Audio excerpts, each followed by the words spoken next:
Friends, welcome to Phi Mentor.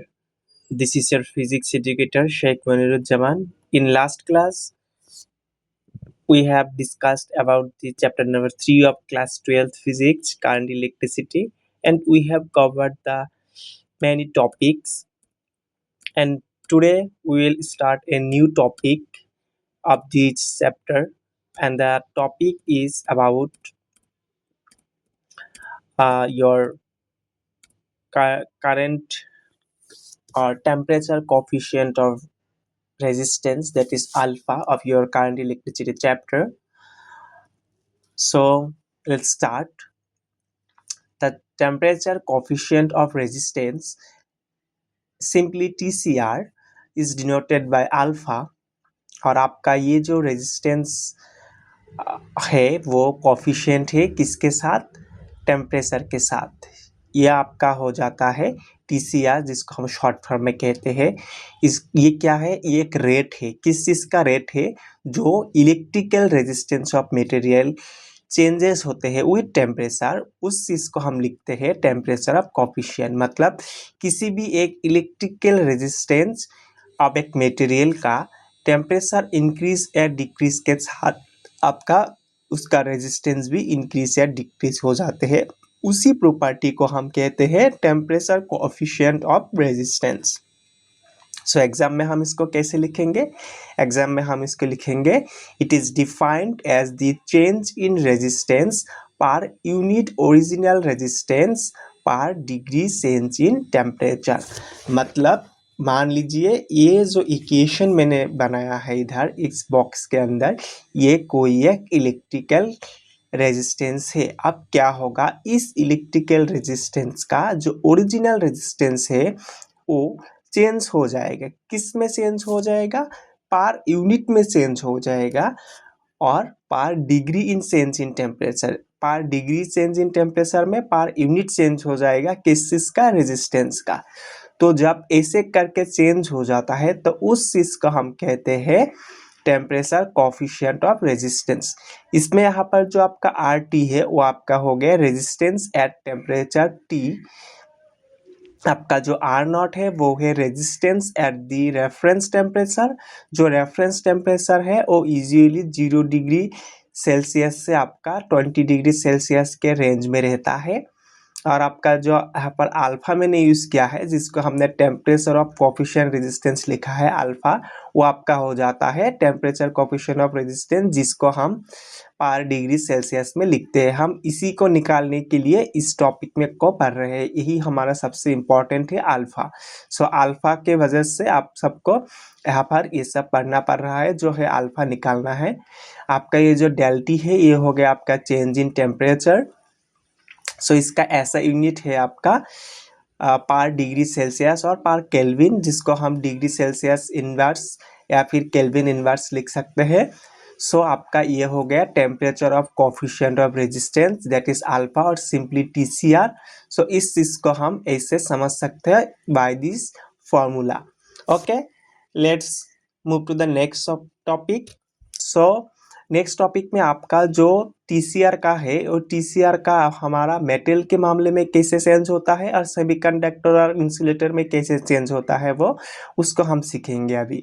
तो metal के लिए क्या होता है? मेटल के लिए जो कोफिशिएंट है वो पॉजिटिव टेम्परेचर कोफिशिएंट होता है, और जो आपका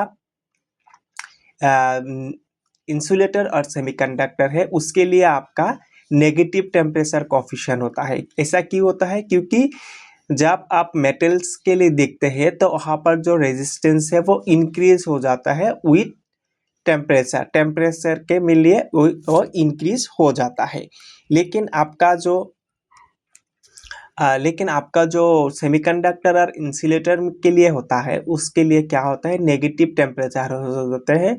इसीलिए हो जाता है क्योंकि वहाँ पर जो रेजिस्टेंस है वो डिक्रीज हो जाता है विथ टेम्परेचर। तो इसीलिए इसको हम पॉजिटिव टेम्परेचर कोफिशिएंट कहते हैं, इसको हम नेगेटिव टेम्परेचर कोफिशिएंट कहते हैं। सो अभी हम सीखेंगे ohmic and non ohmic conductor. Ohmic conductor है जो ओम्स लॉ को फॉलो करते हैं, एंड नॉन ओहमिक कंडक्टर वो है जो ओम्स लॉ को फॉलो नहीं करते हैं। सो इसका कुछ प्रॉपर्टीज को लेकर हमने इसका एक डिफरेंस मेंशन किया है। ये कई बार बोर्ड एग्जाम में आते हैं, आप सब इसको ध्यान से पढ़िएगा और नोट डाउन करके रखिएगा। ओहमिक कंडक्टर क्या करते हैं, ओम्स लॉ को फॉलो करते हैं, लेकिन नॉन ओहमिक कंडक्टर ये फॉलो नहीं करता। ओम्स लॉ में आपका रेजिस्टेंस कांस्टेंट रहता है, नॉन ओहमिक में आपका चेंज हो जाता है। ओम्स लॉ के लिए आपका ओहमिक कंडक्टर के लिए जैसे कि ओम्स लॉ फॉलो करते हैं तो उसका वी ग्राफ स्ट्रेट लाइन होता है, लेकिन नॉन ओहमिक कंडक्टर के लिए नॉन लीनियर होता है। ओहमिक कंडक्टर का एग्जाम्पल में आप मेटेलिक रेजिस्टर पढ़ सकते हैं, नॉन ओहमिक के लिए आपका डायोड और फिलामेंट बल्ब से होते हैं, उसमें ये आता है। सो आपका ये सब हो गया ohmic and non ohmic conductor का डिफरेंस। यहाँ पर जो मैंने metal, semiconductor, insulator, diode and filament bulb जो मेंशन किया है, अगर आपको इन सब टॉपिक को कुछ समझ में नहीं आ रहा है तो आप सब क्या कर सकते हैं, हमारा 5 चैनल पर ही सेमीकंडक्टर डिवाइसेस आपका पढ़ाया जा रहा है और एक हमारा टीचर है वो पढ़ा रहे हैं, तो आप सब उनके लेक्चर को अटेंड कर सकते हैं।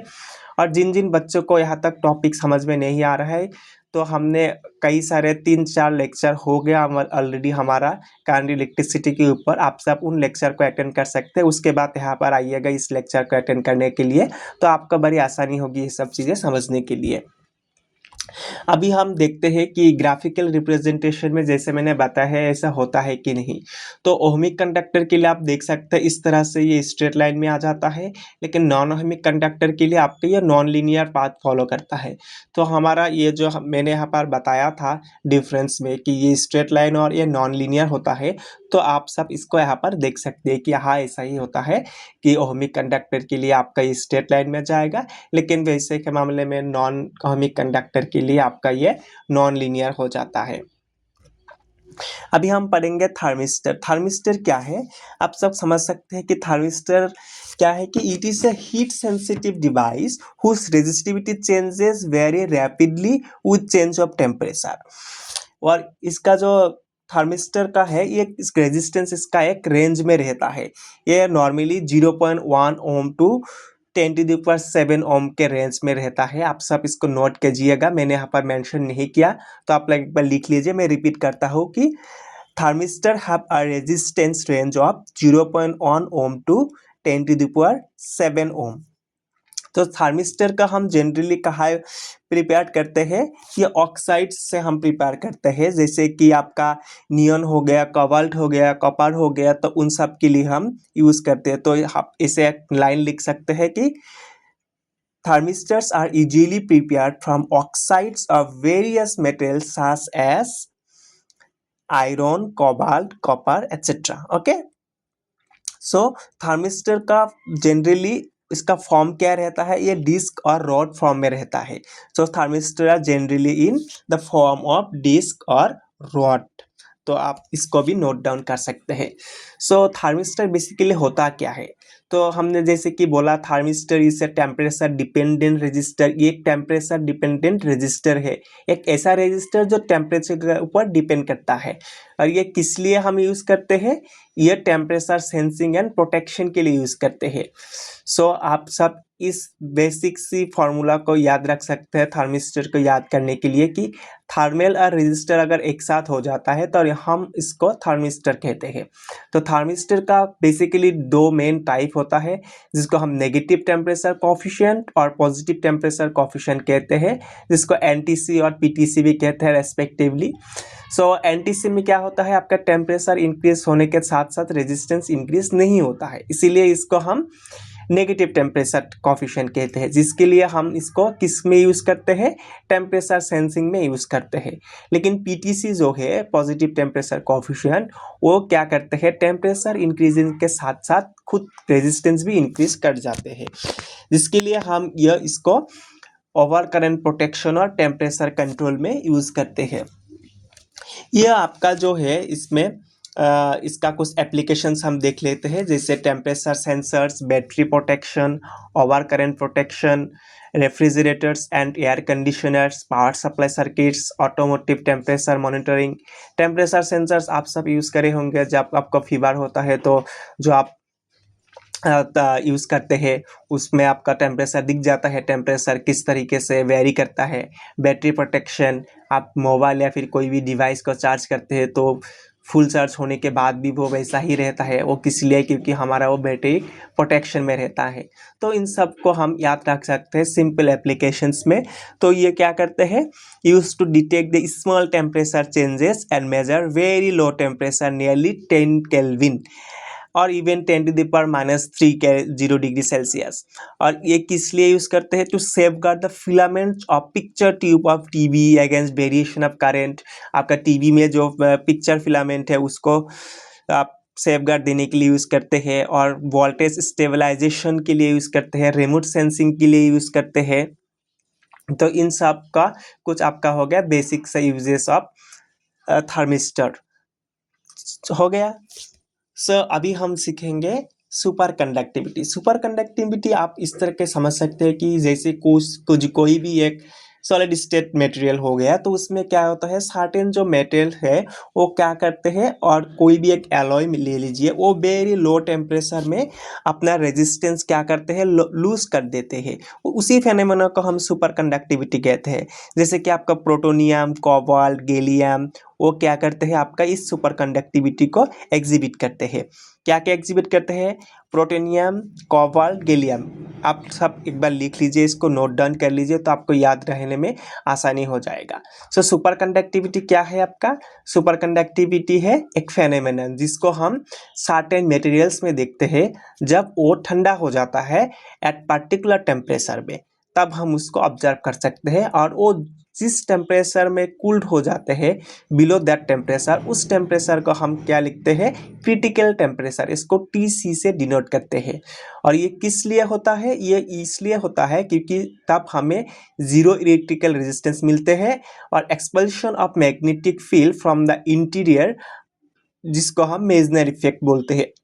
मेजनर इफेक्ट आपका अगर आप फिजिक्स लेकर पढ़ते हैं तो आपको और डिटेल्स में पढ़ने को मिलेगा। इन सब चीज़ों के लिए हम सुपर कंडक्टिविटी को ऑब्जर्व करते हैं।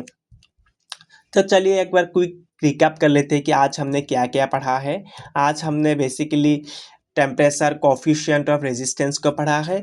उसके बाद हमने पढ़ा है इसकी कुछ मटेरियल्स में कैसे कैसे वेरी करते हैं वो पढ़ा है हमने। उसके बाद हमने ohmic and non ohmic conductor का डिफरेंस पढ़ा है, ग्राफिकल रिप्रेजेंटेशन देखा है for ohmic and non ohmic conductor. उसके बाद हमने थार्मिस्टर पढ़ा है, थार्मिस्टर में NTC और PTC पढ़ा है। उसके बाद थार्मिस्टर का एप्लीकेशन पढ़ा है, सुपर कंडक्टिविटी पढ़ा है।